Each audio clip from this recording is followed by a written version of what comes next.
Napenda kushukuru. Natoa ushuhuda. Mwezi wa 4 babangu mzazi alikuwa anaugua. Tukawa tumelazwa Makandana kama mwezi mzima.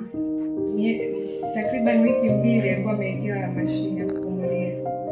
Napenda kumshukuru Mungu. Sikumbuki ilikuwa ni Jumapili, sikumbuki tarehe ile, ilikuwa Jumapili tulikuwa tunafanya maombi hapa asubuhi. Nilipoenda kukaa kwenye kiti, nikakuta message mama ameniandikia kwamba ametolewa mashine, anaweza hata kukaa. Nikafurahi kwa sababu ilikuwa ni muda ule. Tukakaa, alipotolewa ile Jumapili tukakaa tu wiki moja kwamba waangalie kama anaweza kupumua bila mashine. Ni kweli akapumua mpaka leo ni mwezi wa 6 hatumii mashine tena. Tunashukuru sana Mungu kama familia. Tunashukuru kwa maombi. Pia napenda kumshukuru Mungu.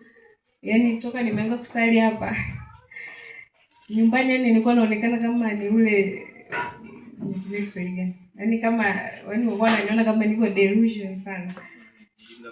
Yaani kama walikuwa hawaamini, ila sasa hivi namshukuru sana Mungu. Yaani wote wanaamini. Hata Jumapili iliyopita naambiwa ilikuwa ni mvua. Sasa tunasubiri mvua hii ishe ndio tuje kanisani. Wananiambia njoo tukupeleke. Wameleta na gari na mshukuru Mungu. Nashukuru sana Mungu, yaani familia yangu wote wanaamini. Yaani wote wanatamani kuja hapa. Haikuwa rahisi sana. Na kwa watu ambao wanafahamu hiyo kesi ilivyokuwa, kwa kweli hata Ijumaa nilisema kuna wakati Mungu anafanya na tunamzoelea Mungu. Kwa sababu kuna mengi anafanya, tunaanza kumzoelea tu. Na Mungu hataki mazoea. Bwana Yesu asifiwe. Kibinafsi namshangaa sana Mungu. Haikuwa rahisi. Na hata kimsingi nilipokuwa nikikaa kwenye maombi, unakuwa hauoni kinachoendelea ni kitu gani.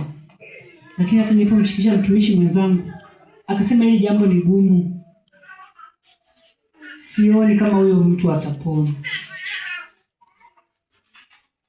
Bwana Yesu asifiwe. Amen.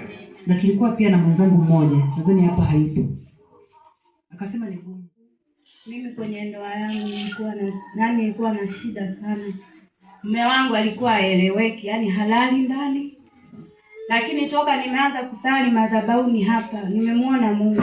Amina. Nimemwona Mungu akinitendea kwenye maisha yangu. Amen. Namshukuru sana Mungu. Sijatoa kitu chochote kusema labda nimemtolea kitu, lakini kwa wema wake aliyofanya kwa maisha yangu namshukuru sana. Saizi mume wangu ametulia na sijajua